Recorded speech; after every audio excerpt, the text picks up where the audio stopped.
even disagree with part of that point. Okay, for that reason, it's a panel. I think it's just important lost to interest. Music is not as important as it had been in the past. I have to disagree with that because I think that you're right in saying that young people have more ways in which they're expressing themselves, but I think if you look at those methods that they're using, all of those methods incorporate music. One of the first things you would say is Myspace. You know, kids express themselves through Myspace, adults too.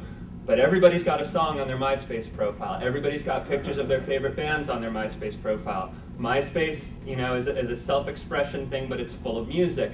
Video games are full of music.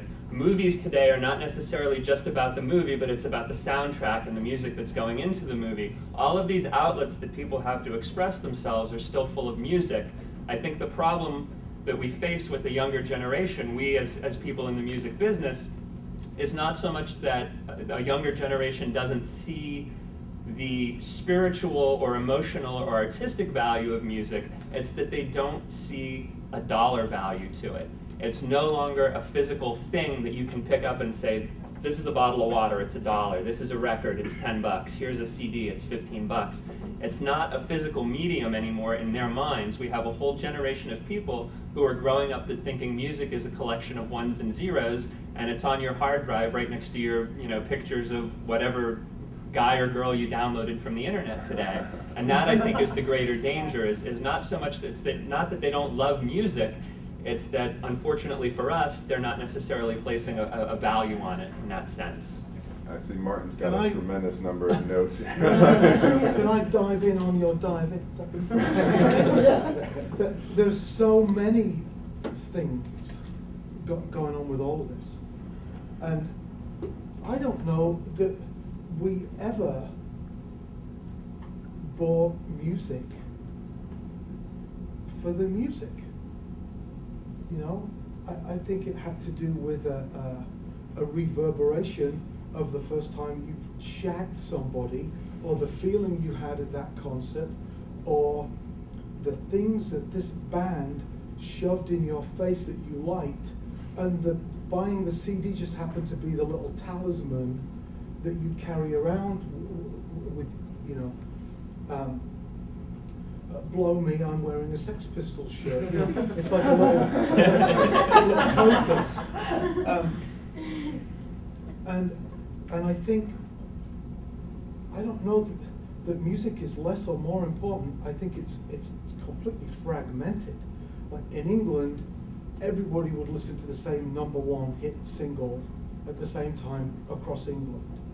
It was different in America because there was radio stations all over the country. It's just a bigger country.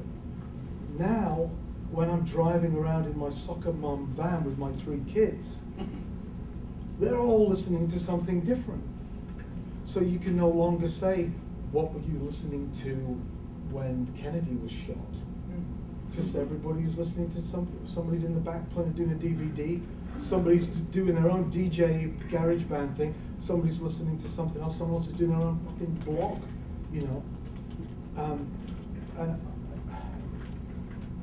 it starts to get really swirly for me, because I think that whilst MySpace enables more people to think that they're getting their music out there, in some ways it's a marketing device to have them to shut people up. They go over in that corner and pretend that your music is available worldwide, and maybe it is, but so are 5 million other bands' songs, so it might well not be available. But maybe the bands are failing to shove this stuff in our faces the way they used to. I think it's a signal-to-noise ratio issue, and that's the double-edged sword of the internet. Everybody has accessibility, which is great, but everybody has accessibility, which is bad. You made a great point when you said here's water and here's music. The problem is water is as cheap because it's for our Western civilization, because it's everywhere available, and that's the point.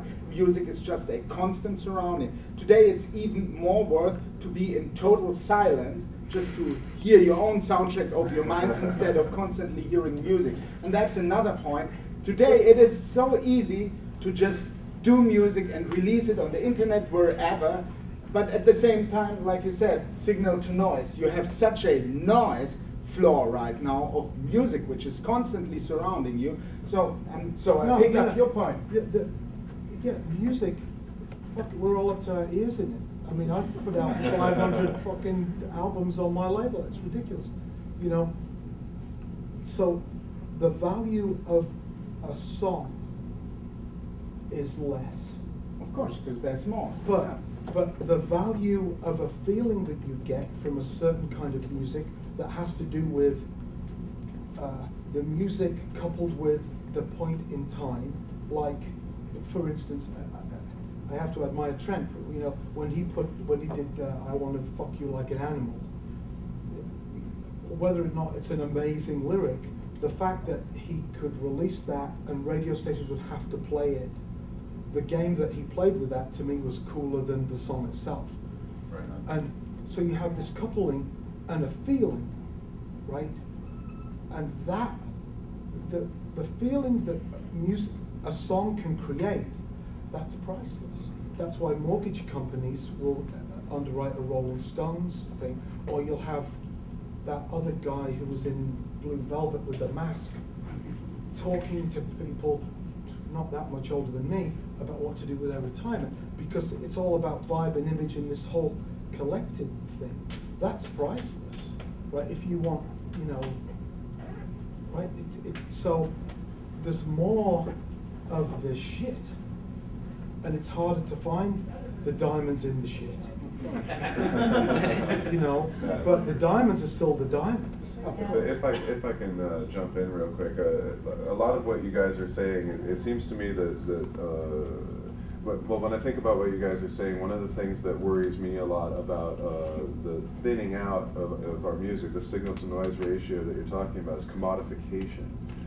You know, where what you're talking about is like that pure thing, that we feel in our hearts, and the rock and roll, right? And then what we have, you know, when we talk about Myspace, which is now owned by Rupert Murdoch, who owns Fox News, you know, like he's a big media. Everybody's like, Myspace used to be cool. It's not cool.